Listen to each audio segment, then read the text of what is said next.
dia a todos. É uma alegria estarmos aqui nessa manhã de domingo, concluindo essa jornada de atividades em Porto União. E hoje, tendo em vista o Dia das Mães, a gente pretende trazer uma reflexão que para alguns possa parecer estranha, para outros possa parecer interessante, mas eu resolvi me arriscar. Porque a questão da maternidade na nossa sociedade tem um peso do divino, como se traz nas mensagens, mas a mulher, assim como o homem na terra, ainda não são criaturas divinas. E o que nós temos visto é que a maneira como muitas vezes se coloca a questão da maternidade se transforma em um peso, às vezes em um fardo e até num ponto dificultoso para muitas mulheres. Lembro de um relato de uma paciente no consultório em que ela dizia que com os seus 17 até os seus 20 anos, ela tinha pesadelos que ela estava engravidando e isso gerava muito sofrimento para ela e se postergou durante alguns anos. Frequentemente, ela sonhava que ela estava grávida e isso se transformava num pesadelo e numa grande tragédia. Depois de algum tempo, ela foi descobrir que estes pesadelos que ela tinha estavam ligados à ideia que ela construiu de maternidade. Ela era uma médica, uma profissional que trabalhava muito, que tinha muito prazer com a questão do seu trabalho e estava atrelada à concepção da sua família, que mãe era aquela pessoa capaz de se negar em todos os outros aspectos da sua vida para se dedicar aos seus filhos. E nesse sentido, quando ela cogitava de negar os diferentes aspectos da sua vida para se dedicar aos seus filhos, isso se mostrava numa verdadeira tragédia para ela.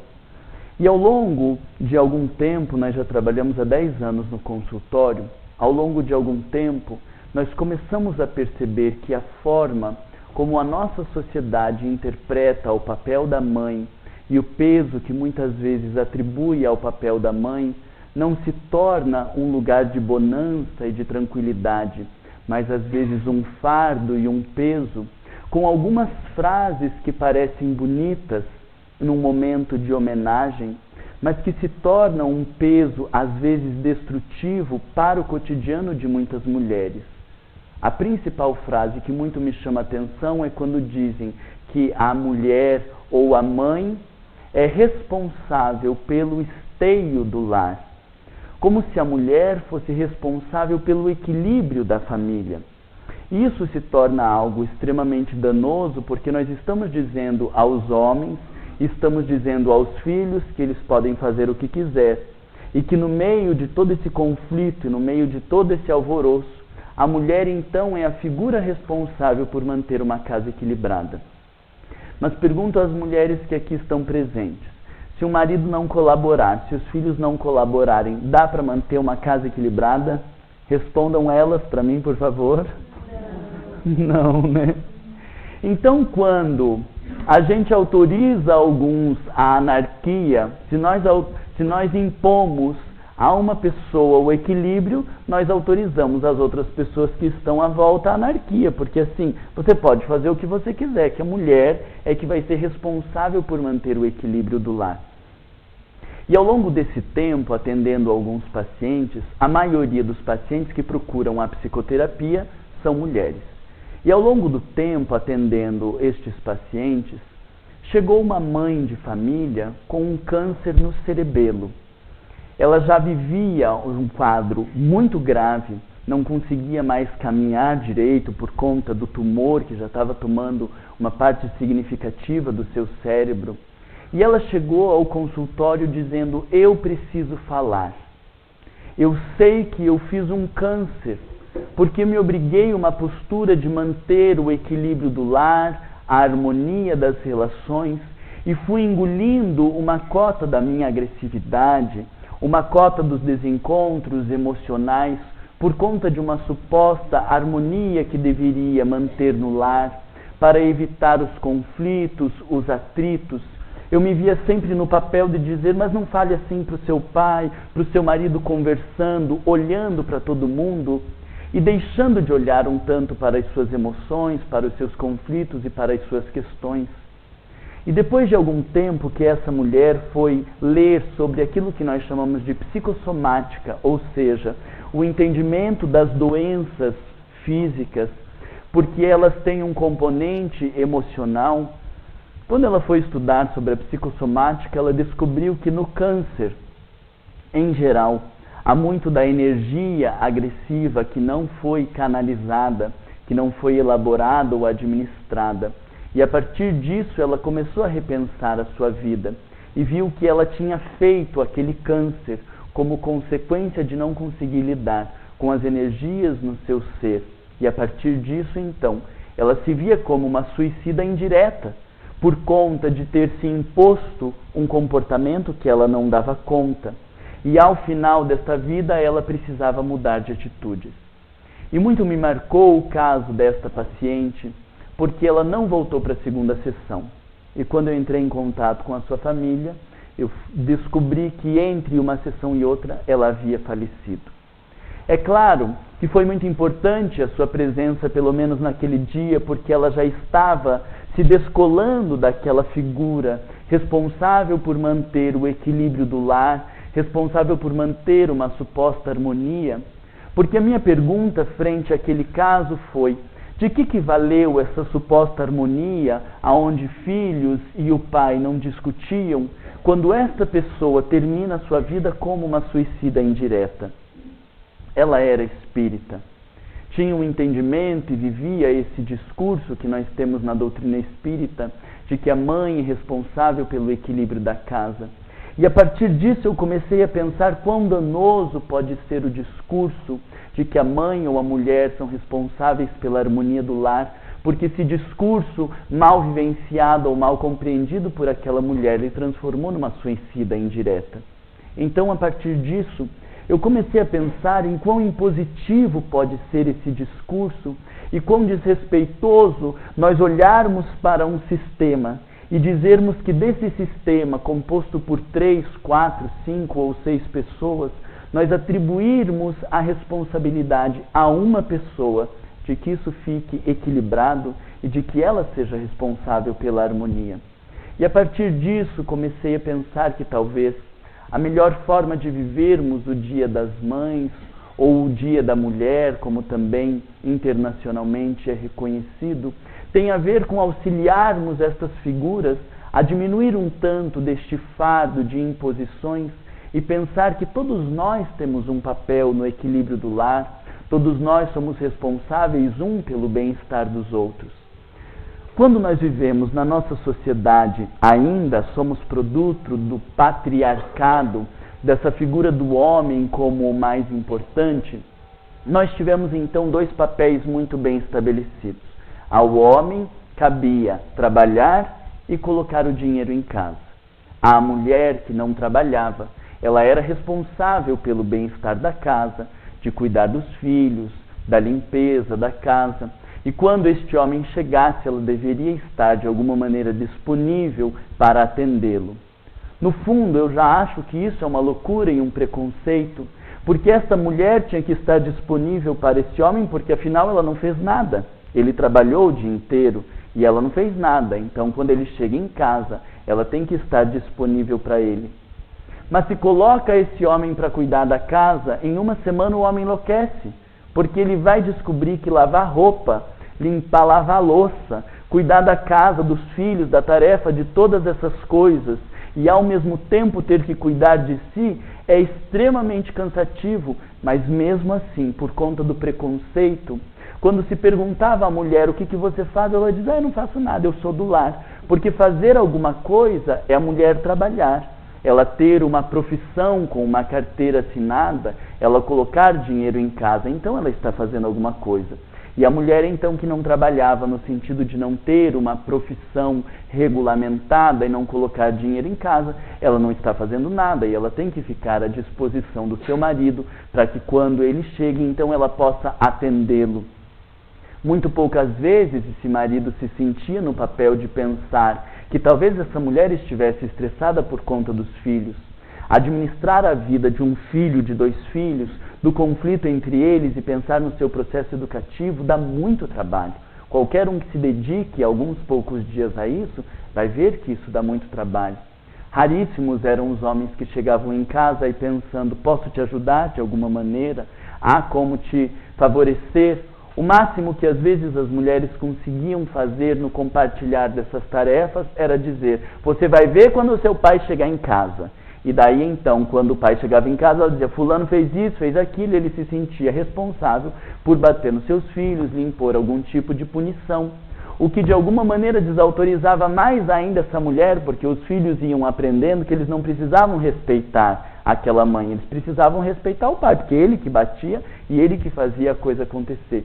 E a única forma dela ter um tanto de respeito é dizer, eu vou contar para o pai de vocês. E aí a gente vai vivendo uma tragédia numa relação familiar, porque colocamos pesos e medidas estabelecidos de maneira desregulada, o que muitos de nós, somos sobreviventes desse tipo de família. E hoje vamos aprendendo a administrar os nossos conflitos entre o masculino e o feminino por conta de uma sociedade que, ao meu ponto de vista, é preconceituoso. Mas as coisas podem ir piorando, porque veja que, na medida em que vivemos algumas modificações na nossa sociedade e a mulher adentra o mercado de trabalho, o que aconteceu? Agora nós temos as 2 figuras, muitas vezes saindo no mesmo horário para trabalhar e voltando no mesmo horário para casa. Mas quando o homem e a mulher chegam juntos em casa, a mulher acaba fazendo uma jornada tripla, porque ainda por conta de uma sociedade machista e preconceituosa, se a casa está desarrumada, de quem é a responsabilidade por arrumar? Da mulher. Então, quando muitos maridos foram para o sofá assistir o noticiário, a mulher foi para a cozinha providenciar a janta, foi limpar a casa, foi verificar a tarefa dos filhos, e assim realizando uma jornada tripla ou quádrupla, onde sente-se responsável por dar conta de uma família como se ela fosse a única responsável.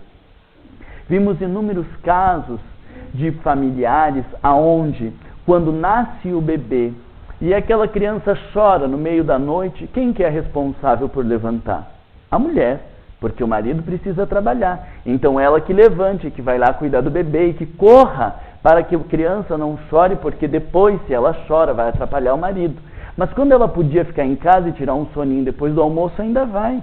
Mas depois do dia que a mulher começou a trabalhar e que os 2 precisam trabalhar no outro dia, por que a mulher apenas era a figura que tinha que levantar para atender os filhos no meio da noite e os maridos ficavam a dormir? E algumas diziam, mas Marlon, eu tentava acordar, eu dizia, vai lá, é tua vez agora, eu já não estou aguentando, eu vou enlouquecer. E aí o máximo que o marido fazia era virar de costas e continuar dormindo.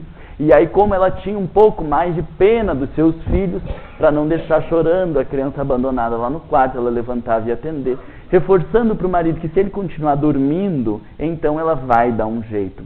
E muitos maridos foram se acostumando a essa ideia, porque eles sabem que a mulher trazendo essa postura íncita de ser responsável, se eles derem uma enroladinha um pouquinho mais, a mulher afoita, não aguenta, ela vai lá e faz. E aí ela está dizendo para o marido, enrole um pouco mais, que daí eu começo a ter um comichão, eu não consigo olhar a situação dessa maneira, eu vou lá e faço. E aí, mais do que ainda continuar na divisão das tarefas, essa mulher conseguiu dizer ao seu marido, se você der uma enrolada, então eu me submeto a essas tarefas. E essas mulheres foram se tornando pessoas sobrecarregadas, e nós vimos um número muito grande de mulheres deprimindo. O dobro de mulheres deprime em relação ao número de homens, por conta de muitos conflitos, por conta de muitas dificuldades, pela imposição de estarem sempre disponíveis aos seus maridos, e a única maneira que muitas mulheres encontraram de se contrapor aos seus maridos foi através do sexo. Pode falar de sexo nessa casa espírita? Tem algumas que não pode falar de sexo, né? Faz parte da vida de todo mundo, mas se falar de sexo as pessoas já ficam todas alvoroçadas. Vocês vão ficar alvoroçados se eu falar de sexo, porque senão eu pulo esse capítulo, e a gente continua no mesmo discurso, ou se vocês ficarem à vontade, a gente fala um pouco de sexo. Pode falar de sexo ou não? Pode. Você não vai sair com raiva, com ódio de mim? Então, o que a mulher fazia em muitas circunstâncias? Se sentindo prejudicada aqui, se sentindo prejudicada ali, acolá. Na hora que o homem queria relação sexual, qual que é o discurso? Estou cansada, estou com dor de cabeça. E muitas vezes é a forma de se vingar dizendo, eu estou fazendo um monte de coisa, você não enxerga as minhas dores, você não enxerga as minhas necessidades. E agora você quer que eu esteja aqui linda e maravilhosa, disponível para você, mas se você não me ajudar a ter um dia lindo e maravilhosa, eu não vou poder oferecer uma noite linda e maravilhosa. Os maridos muitas vezes não enxergavam isso e diziam, então você não está interessada em sexo, então eu vou procurar fora. E se sentiam muitas vezes, por conta do machismo, no direito de trair suas mulheres com um discurso muito claro. Se ela não me oferece sexo, eu fui buscar quem me oferecesse. Sem perceber que muitas vezes essa realidade da sexualidade do casal à noite era reflexo de uma vida ou de um dia de desconsideração, de desrespeito, de desvalorização, que culminava com uma relação sexual insatisfatória. Mas como a responsabilidade é da mulher, então se as coisas não acontecerem, a culpa também será da mulher. E nós ouvimos muitos e muitos homens, embora hoje num número menor, mas ainda continuamos a ouvir homens que justificam a traição no lar por conta da mulher não estar disponível a elas. E diz, mas a mulher nunca quer. E nós somos obrigados a perguntar, mas não quer por quê? Não quer porque se sente usada? Não quer porque se sente desrespeitada? Não quer porque se sente desvalorizada ou sobrecarregada? E os homens não conseguem nem ouvir essa pergunta e não conseguem entender por que as relações estão se manifestando dessa maneira. Tudo isso por conta ainda de uma sociedade machista, por conta do que nós chamamos na psicologia de uma sociedade do patriarcado, onde o papel do homem é colocar o dinheiro em casa. E o papel da mulher é dar conta de todas essas outras coisas, a ponto de viver um nível de estresse, de enlouquecimento. O corpo enlouquece, adoece, vive a dificuldade da menstruação, como que nós chamamos lá depois quando a mulher começa, da menopausa, que deveria acontecer lá pelos 40, 50 anos, e hoje em dia tem mulher com 25, 35 dizendo de uma menopausa, de uma pré-menopausa, e os hormônios estão todos desregulados, os transtornos mentais presentes, os problemas de pele, queda de cabelo e um monte de outros transtornos, e que nós não entendemos que isso tem muito a ver com este peso que nós colocamos nas costas das mulheres e, em especial, nas costas das mães. Então a minha ideia neste dia era de trazer para vocês um pouco destes papéis que precisam ser divididos e revistos, porque é muito fácil no Dia das Mães a gente oferecer uma cesta de café da manhã e aí a gente diz, hoje você pode ficar na cama, porque é o único dia que ela pode ficar na cama. É no Dia das Mães, com exceção se ela tiver um filho pequeno que já diz, então você vai lá atender nosso filho, enquanto isso o marido aproveita, fica tomando café ali da mulher, e talvez quando ela chegar, ele já vai, porque está acostumado, dizendo, você traz mais um leitinho quente, e aí ela nem se percebe, já acabou o leite, daí ela vai lá pegar o leite, e aí quando vê, nem a cesta de café da manhã, que era para aquela mulher, ela pode usufruir naquele dia. Então criamos o Dia da Mulher e o Dia das Mães, já são 2 dias que a consegue dar uma amenizada no meio dessa loucura, porque todos os outros dias acabam sendo dias de desconsideração. É muito fácil para qualquer um de nós, tendo um pouco mais de dinheiro, poder oferecer uma cesta de café da manhã, um almoço no Dia das Mães, para dizer, hoje você não precisa fazer almoço, né? Tem mães, coitadas, que acham um lucro quando ela diz, no Dia das Mães, eu me recuso a cozinhar. Coitada! Porque o Dia das Mães é no meio de 365 dias e alguns 366 dias. E aí ela se permite em um desses dias não cozinhar, porque em todos os outros ela sabe que é sua responsabilidade cozinhar. E a maioria dos maridos tem dificuldade de pensar então que se ela cozinhou, eu lavo a louça, eu cuido da cozinha, eu organizo as coisas para que ela possa descansar, e assim nós vamos dividindo tarefas. Hoje, nós já vemos uma sociedade organizada um pouquinho diferente destes homens entre 25 e 35 anos, que já são produto de uma sociedade um pouco menos machista, por conta de algumas mulheres que já no início do casamento disseram: olha, eu já vou te dizendo, eu não sou empregada, eu também trabalho, a vida precisa ser dividida a dois, e se não for assim, a gente já nem casa porque eu estou ótima sozinha. E quando a mulher conseguiu se impor e descobrir que ela pode também viver sozinha, os homens arregalaram o olho e falaram: meu Deus do céu, né? Mas estes homens de 25 a 35 anos, quando a nora da dita cuja chega em casa, a mãe do moço chega em casa e vê o marido passando um pano no chão, ela olha para sua nora com ódio, pensando: o que você está fazendo do meu filho?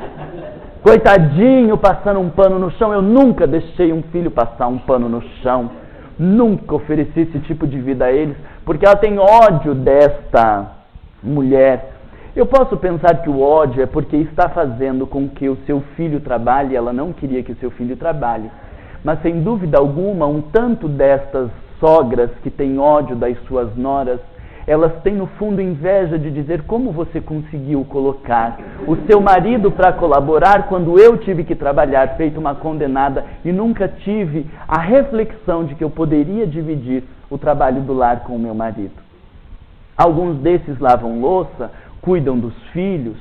Hoje em dia, na maternidade, quando o pai acompanha o nascimento do bebê, muitas enfermeiras, não são normas no hospital, mas muitas enfermeiras já espertas por conta desse machismo, elas já pegam o pai e levam ele para o primeiro banho e vão dizer: você é responsável pelo banho do seu filho.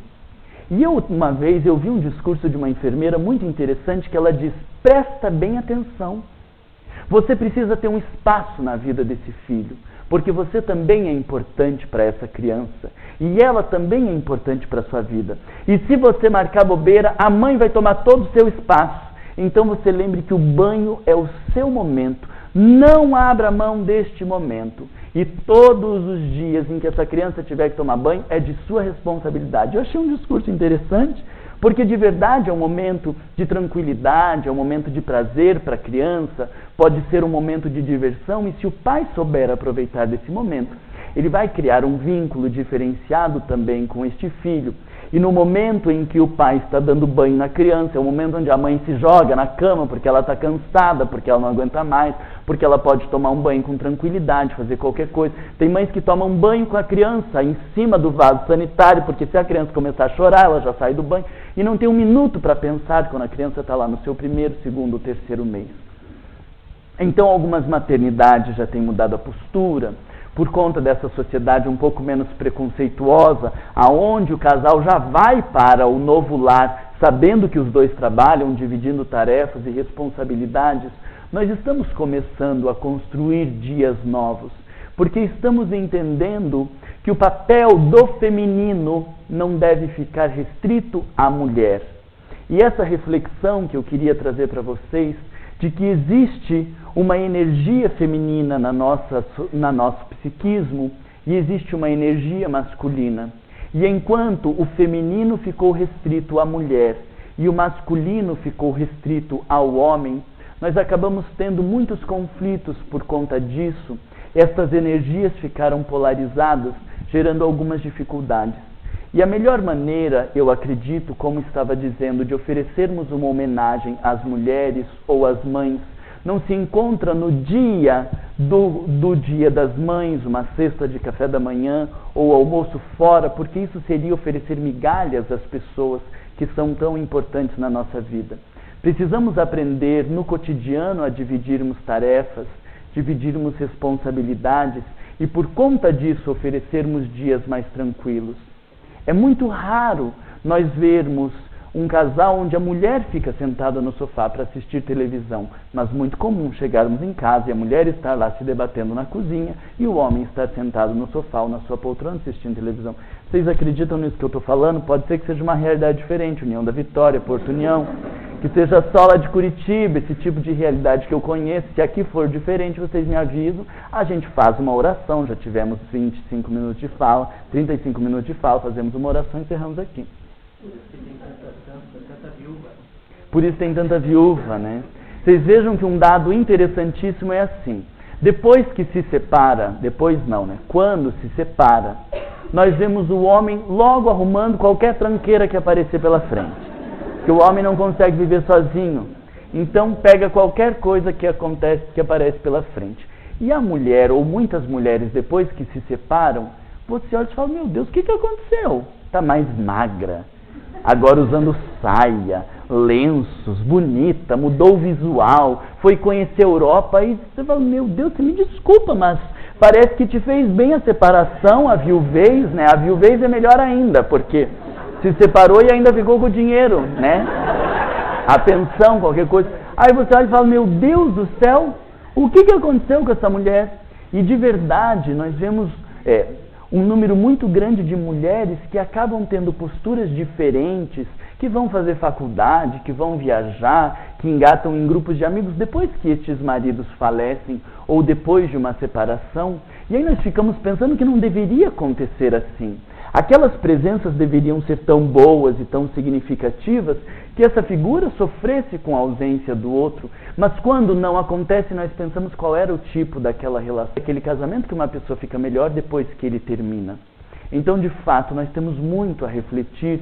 E quando nós lembramos que Allan Kardec anunciou que nós estamos num processo de transição, nós estamos num momento de mudança, nós ficamos pensando em que tipo de mudanças que a nossa sociedade precisa passar para entrar nos dias novos chamados da regeneração. E não temos dúvida de que uma das mudanças que nós precisamos passar é de sair desta sociedade materialista, machista, do patriarcado e entrarmos numa sociedade mais igualitária, porque ele diz que o que precisa reinar entre nós para que adentremos os dias novos é a fraternidade, a igualdade, a caridade. Toda vez que nós pensamos em dividir tarefas, toda vez que nós pensamos em estarmos juntos, em compartilharmos os nossos sentimentos, nós estamos falando de fraternidade. Toda vez que nós não consideramos as dores do outro, que não consideramos os seus encargos, nós estamos falando de uma falta de respeito, de uma falta de responsabilidade para o equilíbrio no lar, o que de alguma maneira, em última instância, é não vivermos o Evangelho nas nossas relações diárias. Então, de pouco adianta nós estarmos no centro espírita, ouvindo as palestras, coordenando grupos de estudos, fazendo palestras e desenvolvermos inúmeras atividades, se no lar não percebemos quão desrespeitoso nós somos com as nossas mulheres, com os nossos maridos, com as nossas mães, criando uma relação de igualdade, porque perante Deus nós entendemos que hoje ocupamos o papel de homem ou de mulher, mas de que somos todos espíritos, reencarnando nas diferentes polaridades, buscando o processo de desenvolvimento.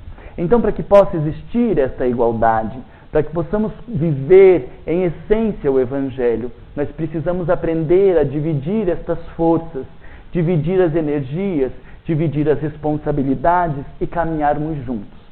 Veja que antes, quando nós tínhamos tão estabelecido o homem com a figura do masculino, do trabalho, da força que faz e que acontece, a mulher com a figura do feminino, da fragilidade e da submissão, um precisa do outro para viver.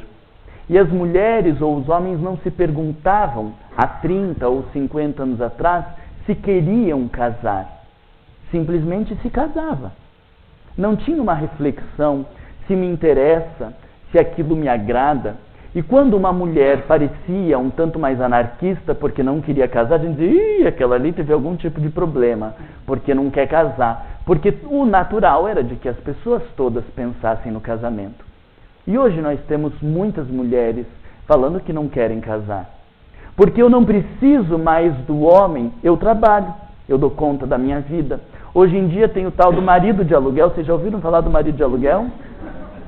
Nunca ouviram falar? Marido de aluguel é um homem que você contrata por um período específico de 1 hora, 2 horas, e aí ele vai lá e faz, ou resolve o problema do ar-condicionado, ele põe aquele prego que a mulher não sabia pôr na parede, resolve o problema do encanamento, e aí ele trabalha por hora, 1 hora, 2 horas. Eu acho isso péssimo, primeiro porque ficou atrelado a ideia de que marido é aquele que conserta o chuveiro, que prega, né? E de outra maneira diz para a mulher, olha, a única coisa que estava faltando para você era alguém que fizesse o trabalho bruto. Então agora você, como você trabalha, você tem dinheiro, você paga alguém para fazer o trabalho bruto e você não precisa mais do homem, né? Então veja que hoje muitas mulheres, por conta da sua independência financeira, conseguiram desvincular-se dos homens no sentido da dependência. Porque vivemos hoje, né, nós temos as mulheres que estão aí entre 50 e 70 anos, não cogitavam a possibilidade de se separar. Não quer dizer que não tinham o desejo, mas não cogitavam a possibilidade de se separar. Porque sempre o marido que trabalhou, porque não tem condição de viver com uma pensão pequena a destacar 30% do salário do seu marido, quando assim o tivesse.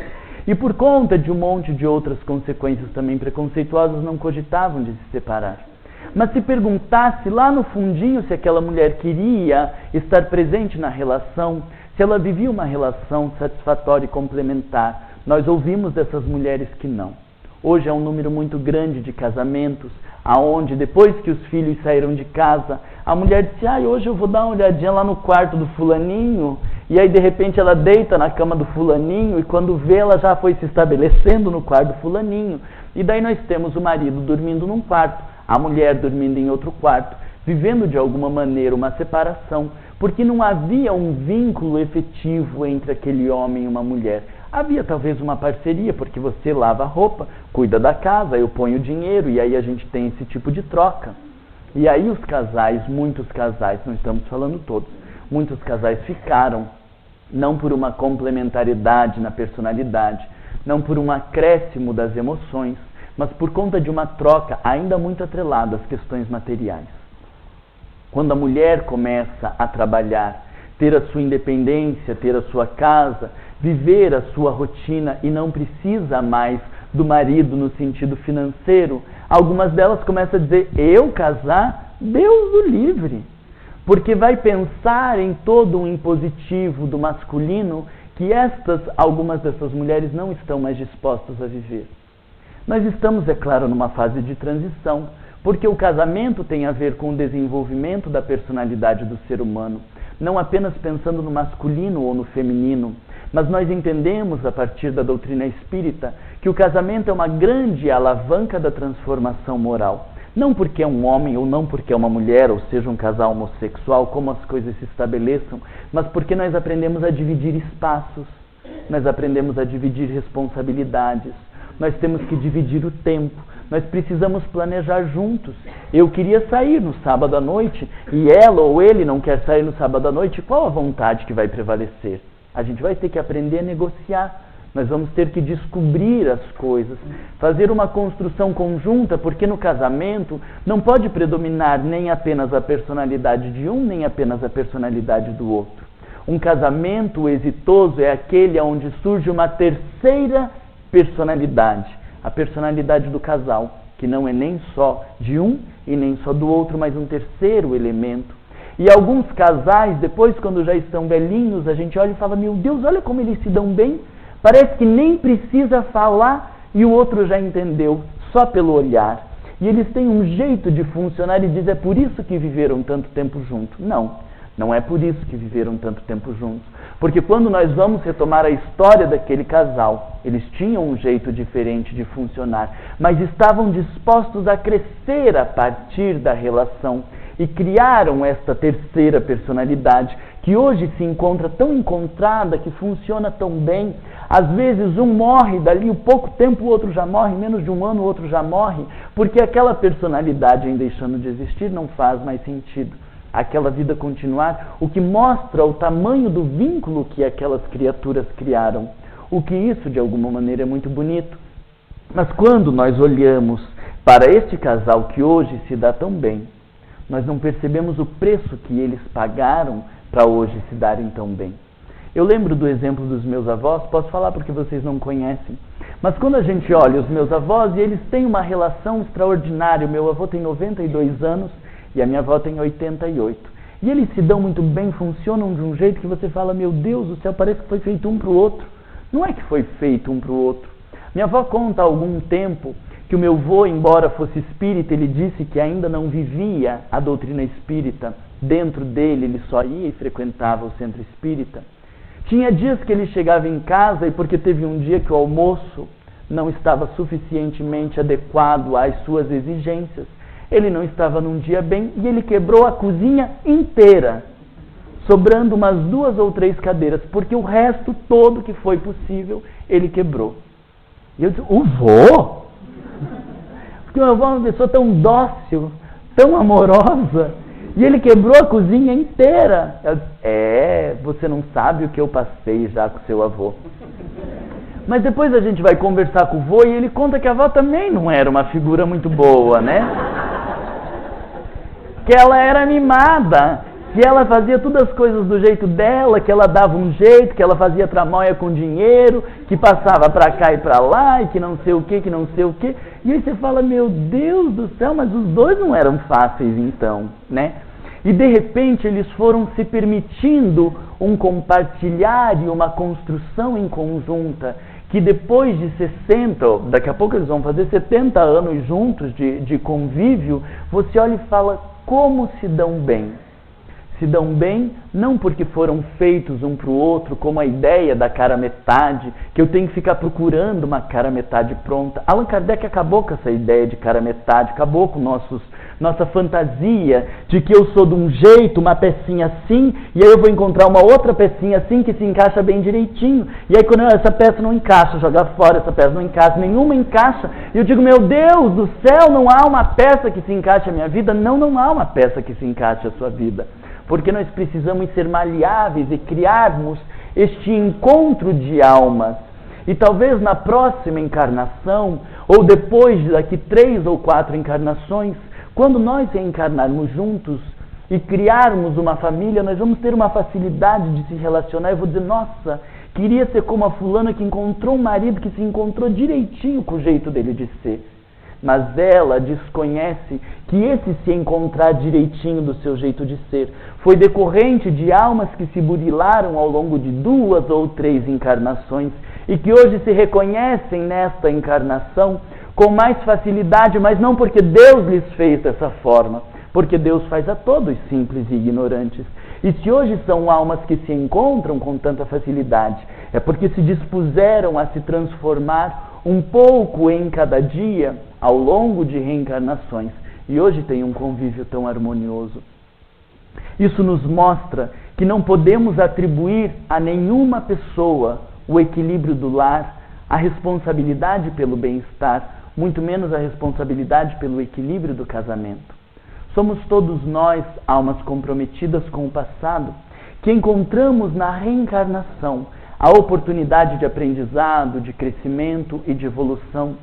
Sem dúvida nenhuma, a maternidade é uma forma excelente na qual Deus encontra de convidar a mulher ao movimento de doação, de dedicação, porque precisa oferecer do seu próprio ventre, do seu próprio leite, do seio materno, para que as crianças possam se estabelecer enquanto vida. Mas a isso não podemos atrelar o equilíbrio do lar, a responsabilidade pelo bem-estar dos outros, porque se a mulher então tem a responsabilidade de carregar no seu seio um filho, o homem fica na responsabilidade de carregar todos os outros pesos dividindo essa tarefa. E se ela então é a figura que precisa alimentar os seus filhos, e o homem não pode substituí-la nesse papel, há inúmeros outros papéis dos quais o homem pode se responsabilizar, e assim nós vamos pensando no quanto a presença do feminino, que está muito forte na mulher, na medida que o homem for capaz de incorporar um tanto desse feminino, nós teremos uma sociedade mais igualitária e harmoniosa. Veja o exemplo das prisões. Nos dias de visita, é muito raro nós encontrarmos um pai que esteja lá presente para visitar os seus filhos. Na maioria, nós vamos encontrar à frente do presídio mães e mulheres para visitar os seus filhos. E no pouco caso onde há homens no presídio feminino, é porque estão procurando sexo, porque vão perguntar o que faz com aquele problema, o que faz com o outro, com não sei o quê. Mas muito poucos estão lá no movimento de doação. Então, nesse processo de transformação moral que nós estamos vivendo, na exigência de elevar os nossos sentimentos, conforme nos convida Kardec, de vivermos uma sociedade mais igualitária, nós encontramos no Dia das Mães a forma de prestar a nossa homenagem, convidando todos os homens, pais e amigos a termos posturas mais humanitárias dentro de casa, olhando para as pessoas uns para os outros e perguntando o que podemos fazer, como podemos diminuir o fardo uns dos outros, como podemos compartilhar das nossas emoções, dos nossos sentimentos.